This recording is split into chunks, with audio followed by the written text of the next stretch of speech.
Yeah, welcome to yet another episode of Mr. Vamos Dissect.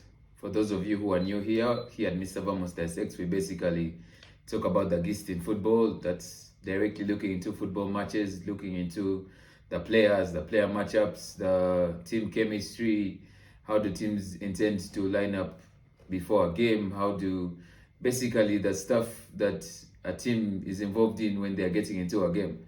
So that's why we use the word dissection, just to cut into everything that revolves around football. Just like I said, for you who are new here, you can probably hit the like button, hit the subscribe button, turn on those notifications, and let's get you sorted in regards to everything surrounding football. Well, on this episode, again, we take you in the journey on the AFCON. We've been doing a series on the AFCON over the recent weeks. It's been a pretty interesting number of weeks for us because African football has been the talk on everyone's mouth. We came through from the group stages, then we went into the round of last 16, we went into the quarterfinals. And just like I said, just like everyone is saying, all the hot shots in the AFCON have been kicked out. Well, we've had the underdogs that are coming clutch in very many occasions. They're showing very many people that they can actually contest for the gold. And just like I said, we're left with 4 teams now. We're left with Nigeria, we're left with Ivory Coast, we are left with South Africa, and then we're left with Democratic Republic of Congo. That is the champions of East Africa right now. Those are people that maybe the East Africans are looking at to see that maybe there's some glory that can come to East Africa. Well, the first game of the day that we'll have a Nigeria that is taking on a South Africa. Well, we'd like to speak statistics in football. If you're to look into the statistics, South Africa has actually beaten Nigeria once in the last 10 years. That win coming in 2000, I think that was that win coming in for South Africa in 2017. Well, for when we're using statistics in regards to fixtures, statistics normally speak a lot, but then of course football is revolving all the time. When you come into a South Africa, they've come into the tournaments as underdogs, and they've actually been bringing in the results. I think you guys have been seeing how they've been bringing in the points here and there. Important to note, the last time out when they were playing Cape Verde, well, it was actually a tricky game for them. Cape Verde actually played their hearts out in that game, and you guys actually noticed we had to go out into the penalty shootouts. Of course, important to note, the special mention for us in this game might have been Rowen Williams, the goalkeeper of South Africa. Well, the main thing that we'll look at here is, I think, the goalkeepers of Mamelodi Sundowns, the goalkeeping department. Of course, the Ugandans will be very happy to note that one of their very own, Dennis Onyango, is actually a goalkeeper in Mamelodi Sundowns. And this is not the first time that a goalkeeper is grabbing more than 4 penalties. Sundowns did that in the MTN8. He caught an outstanding 5 penalties in a shootout. So I think very many of us shouldn't be shocked that Rowen Williams actually caught 4 penalties in a game. Well, I think this tournament is becoming a tournament for goalkeepers, and actually he made a remarkable save during the game that kept them inside that time. So South Africa is a team that has been finding a way to pick in the results, regardless of how hard the games have been. Of course, this is a team that is basing on a lot of Mamelodi Sundowns players. They have a Kekana in the central defense that has been coming clutch for them.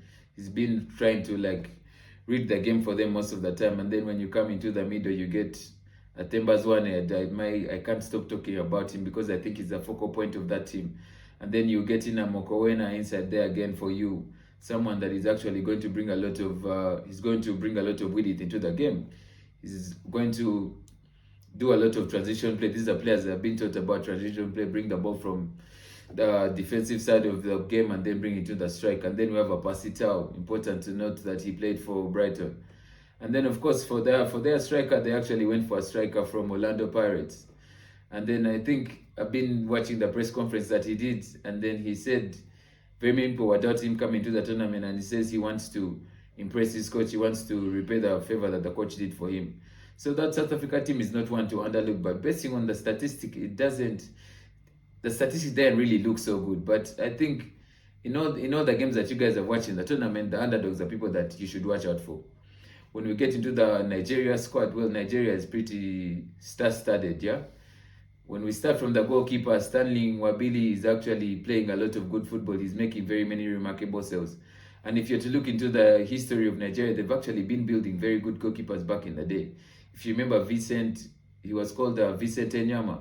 I think he was the best goalkeeper in that World Cup where Samoa Gyan famously missed that penalty. He's And then there's been that thing that's been moving on social media of they have the same head shape and all that. But well, let's not look into head shape, let's look into football. So I think he's been rock solid at the back, and like I said, we like to praise the defensive partnership of William Trostekong and the Fulham guy, the Fulham defender. That is Calvin Bassey. Those guys have been rock solid at the back. Ola Aina on the side has been remarkable. Moses Simon, I even lose words because I think the assist that he did for the last game was something that not very many of us saw, but then those are moments in the game that you need to win a game. If you guys have been following the AFCON properly, Nigeria has made it a habit to kill off the game in the first half. This is not the first time they're actually scoring a goal in the first half and cooling down the tempo of the game. Ademola Lookman, just like I said the last time, is someone that is actually trying to ensure that he shows the Nigerians that him switching allegiance to Nigeria in 2022 was not a mistake. So he's actually trying to look into how do I deliver this trophy to the Nigerians. So in regards to team chemistry, I think a star-studded Nigeria is going to be a team that will cause South Africa problems. I think in regards to having a team that is properly balanced, South Nigeria has it for you. They have an Iwobi in the middle. They have a Henry Onyeka. He plays it straight for Brentford. I think he's very solid in the midfield there. And he's a player that is going to do all the dirty work, and the Iwobis are going to do the sweep. So if it were up to me and I was looking into a winner for this game, I'm going to go with the history. I'm going to go with the history books. I think South Africa is a pretty decent side, but I think Nigeria will have what it takes to take this tie home, because they also came into the tournament as low-key underdogs. And then Victor Oshimen will actually be roaring to go, because he's not actually scored as many goals as people would expect him to score. But then I'm very sure he's very certain to win. He's very hungry to win silverware for Nigeria. So keep your eyes on that one. And then the second game of the semi-finals will be Democratic Republic of Congo is taking on Ivory Coast. When I start from, let me call it the underdog's point of view, Democratic Republic of Congo has actually shocked very many people. This Ivory ball has been something nice to watch.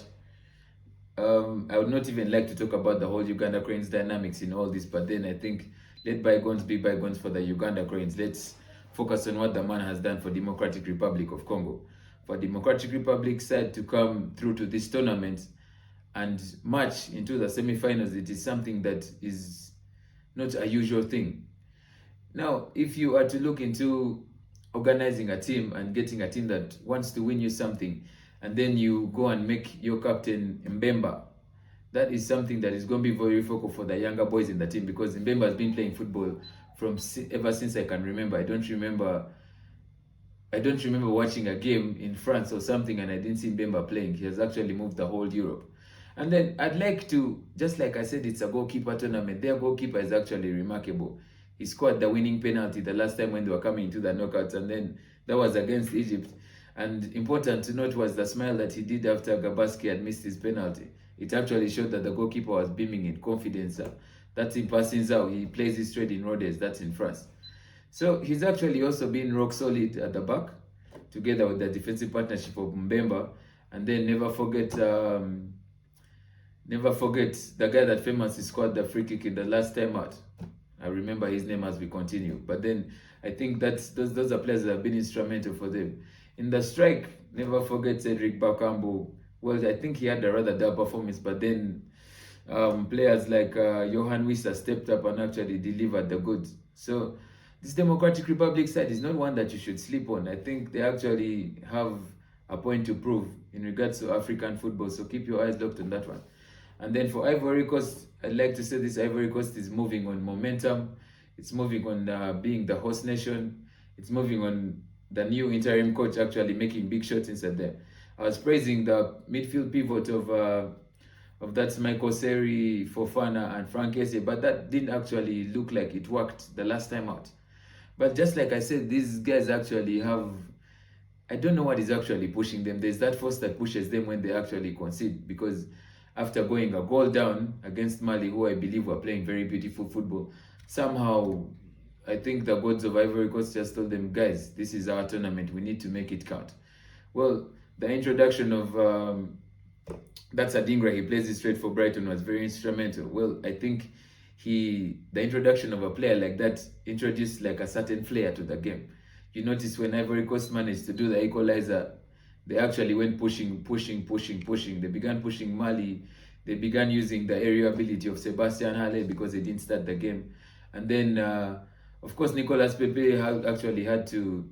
I definitely know that Nicolas Pepe still has a point to prove in this tournament. But of course, they got a red card. The Bayer Leverkusen defender pulled in a red card inside there. And then for a team that played with a red card from the 15th minute up to late in extra, up to the last stage of the game, and they managed pulling a winner, it's not something that you guys should sleep on. I definitely think Ivory Coast still has a point to prove in this tournament because very many of us will think they're playing on borrowed time, but I am definitely sure that these boys are now beaming in confidence and they definitely want to bring in the points. So if I was giving you a prediction for Ivory Coast and Democratic Republic of Congo, I don't want to say I'm not patriotic, or I don't want to say I'm not carrying the East African banner, but I think Ivory Coast is going to take this one on for us. So my two predictions for you will definitely be an Ivory Coast-Nigeria final. I think the final is going to be on Sunday, and this is going to be a repeat of the group stages. You know, in the group stages, Nigeria actually won that one. I've Trost Ekong penalty inside there to bring the points for Nigeria. So this is the final that I'm definitely looking at, because I think these two teams have seen a test of times. The tournament has already been crazy, and these teams will definitely give us a final that we will want to watch.